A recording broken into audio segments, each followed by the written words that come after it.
So now, can you put your hands together? All the way, make some noise. The amazing, from Leeds. Leeds, he's here in London. What's that? He's come a long way. Give it up for Gary. Good evening. I am Gary from Leeds. Here's right, my name is Gary and I am from Leeds. If you can't get off to a guaranteed good start, you should at least get off to a guaranteed factual one. My first poem is about the range of exciting lifestyle opportunities London offers. It's called Disappointed Zombie. I came back from the dead for this, yeah?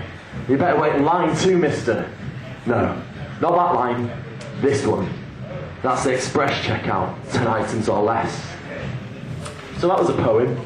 I'm going to read an actual poem that I've been given, which is called No, She Really Is Upset, You Know. I hate these sensible conversations where you pick up a problem. Lucy is very upset because of what Wendy said about Bill, and you examine the Lucy problem like a pretty cup and you commented on it, saying perhaps you should really call it a Wendy problem, or maybe a Bill problem, and you pass it on, and everyone takes a turn looking at the problem and commenting and passing it on. I should rather go out and throw problems at a wall, or be in the jungle conversation, or overflow and overlap, or jump from non-sequitur to non-sequitur and across the swamp, and to hell with Lucy, and to hell with Bill, with Wendy and Bill. To be upset is to be a pretty teacup. And pretty teacups are always getting upset. Well, my advice is boil up a kettle and make another cup of tea, or make her go out and buy a bottle of something you never drank before. Share it with a friend, or a stranger in a bus shelter or a desert. Upset? That's what Claudius said to Hamlet. Can't you see you're making your mother very upset? If he hadn't asked that, Fortinbras wouldn't have marched into Elsinore and to find the whole castle knee-deep in terrible, dark tea leaves, and turn around to the audience and say, go, bid the soldiers and make a cup. Thanks. I got very positive feedback today about this poem from the Royal College of Psychiatrists. It's called Well-Earned Break. They got their certificate. Comfortable seating, quality food and entertainment. Nice spot geographically by the coast, but with good transport links. Yeah, they got their certificate for excellent customer services. They stick the shot in the arm with a slight suggestive smile, just enough to make you think you've still got it. Apply the electrodes with a wink and half a promise. Oh, they got their certificate. So relaxed, I've got limp. What a weekend away. Thanks, Primary Care Trust.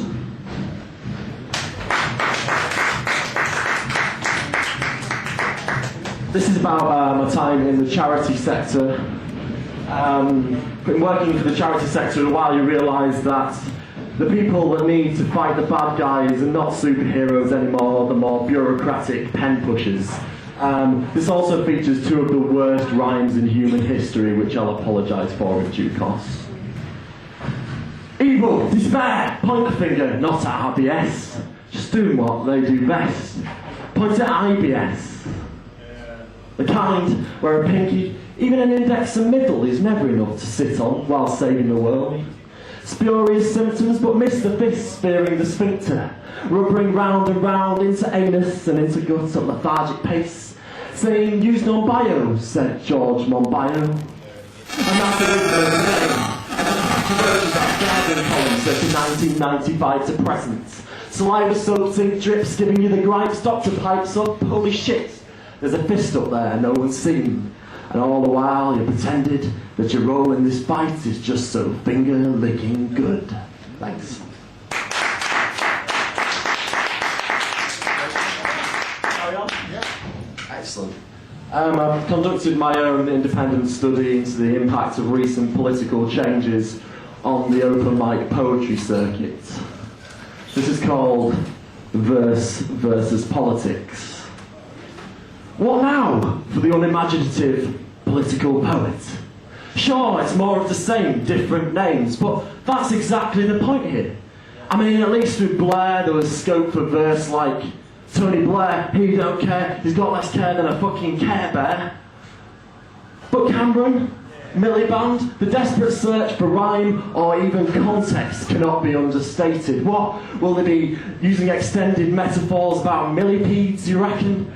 Will they be forced to refer instead to the films of James Cameron, like whether making Avatar or Titanic, your hackneyed plot devices drive us manic? And when I say plot devices, I mean policies. So spare a thought for the unimaginative political poets in this new age. It's a bloody minefield out there. A bloody minefield. Thank you.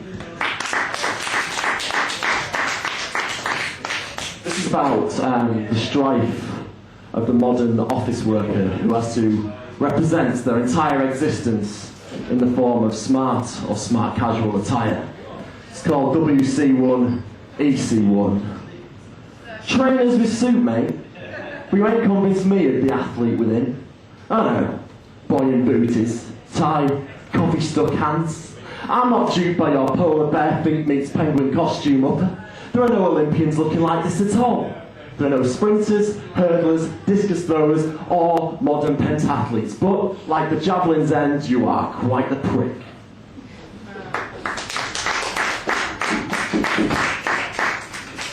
This is about the forthcoming apocalypse in Yorkshire.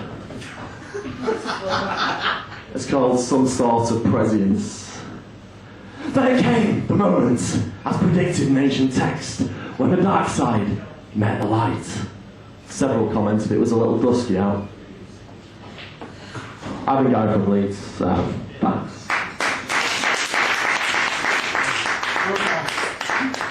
Come on, make some noise for him. Give me lots of encouragement. Well done, Gary. That's incredible. Oh, yes.